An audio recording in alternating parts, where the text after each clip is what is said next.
Assalamualaikum warahmatullahi wabarakatuh. Berjumpa lagi dengan Albamar TV. Apa kabarnya teman-teman di seluruh dunia? Semoga selalu dalam keadaan baik dan dijauhkan dari segala musibah. Kali ini kita akan melihat tanaman sawit yang berusia 32 bulan yang belum atau tidak sama sekali dikastrasi.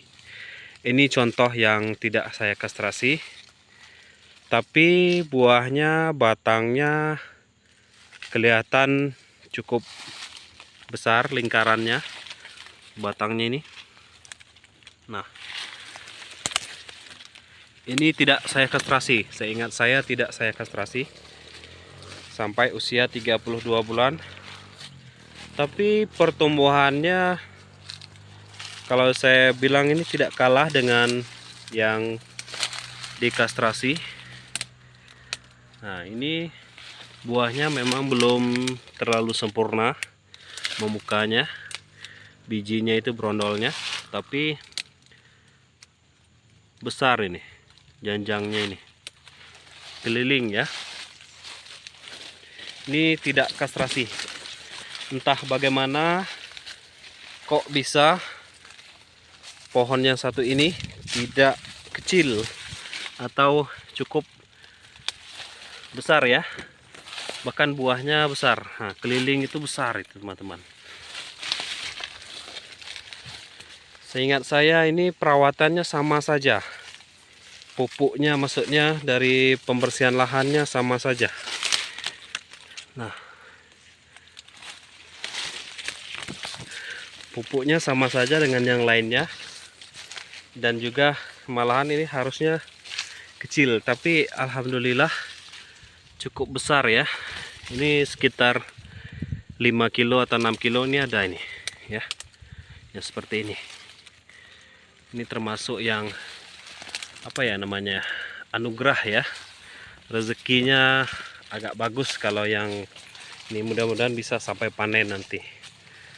Nih, kalau posisinya teman-teman dekat dengan pondok ya, dekat dengan pondok itu. Nah, itu ada kendaraan kita, posisinya dekat dengan pondok, di bawah pondok ya.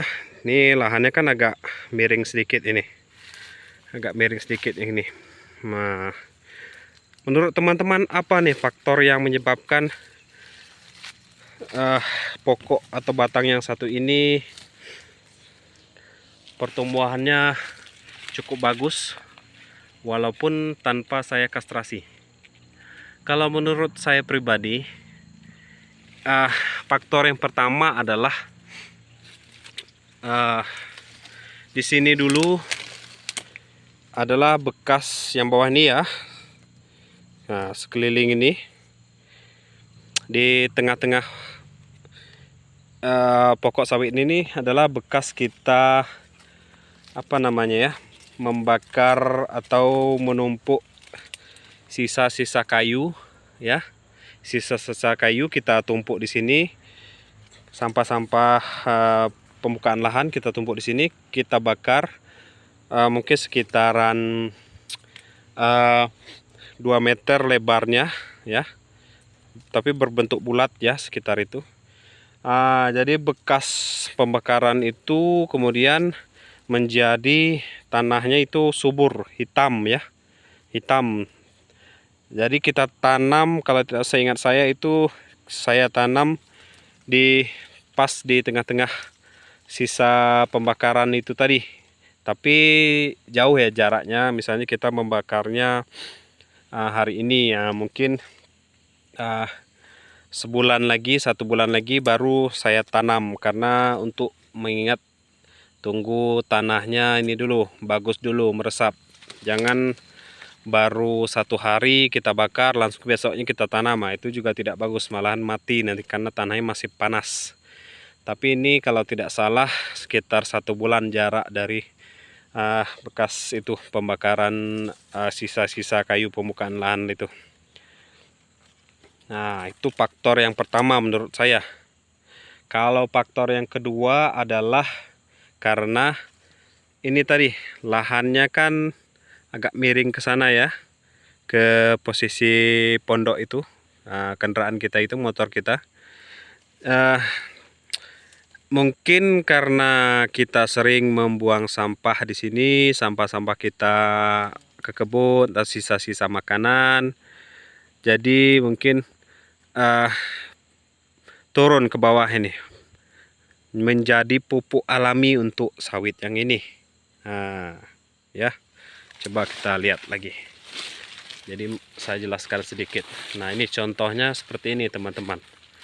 Kita kan sering duduk di sini santai makan. Nah, ini nih ya.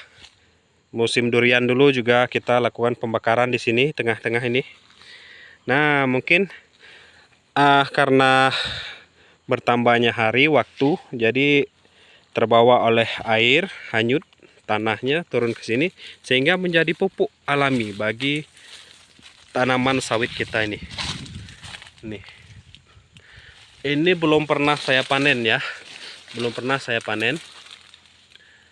Nah, ini tidak saya kastrasi dan belum pernah saya panen. Karena memang untuk merawat kebun itu saya belum maksimal ya teman-teman. Tidak terlalu maksimal. Beda dengan yang ini ya. Nah, ini sebelahnya ini sudah beberapa kali kami panen. Ini bekas panennya di bawah ada tuh. Nah, yang itu juga bekas bawahnya. Nah, di sana itu ada juga bawahnya lagi tuh. Ini sudah beberapa kali kita panen ya. Perawatannya sama. Kalau bonggolnya lumayan lah ya. Nah, ini sudah 7 kilo ada ini teman-teman. 7 kilo 8 kilo ada yang seperti ini. Kalau dipanen ini masak ya. Disambut lagi dengan bunga di atasnya.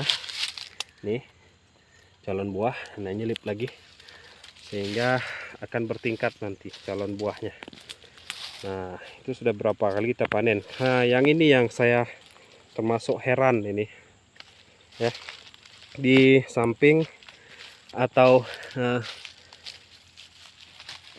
faktor bibitnya yang termasuk menurut saya bibit yang berkualitas DXP 1.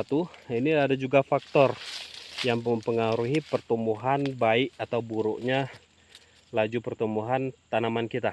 Itu tadi, kalau pupuk hanya saya berikan NPK Ponska 2 kali dalam 1 tahun atau 6 bulan 1 kali dengan dosis hanya sekitar 1 kilo per pokok ya. Dan perawatan juga tidak terlalu bagus. Contohnya ini baru kita semprot ini. Nah, tidak kita tebas manual ataupun dengan mesin, hanya kita semprot. Lebih bagus kalau kita pakai mesin rumput itu ya, nebas itu yang pakai pisau itu lebih bagus. Nah, ini perawatan biasa saja, tidak maksimal, tapi alhamdulillah seperti ini. Silakan jika ada yang ingin berkomentar atau mengoreksi jika ada kesalahan saya tentang pokok yang satu ini, kita akan diskusi di kolom komentar. Terima kasih, sampai jumpa lagi. Assalamualaikum warahmatullahi wabarakatuh.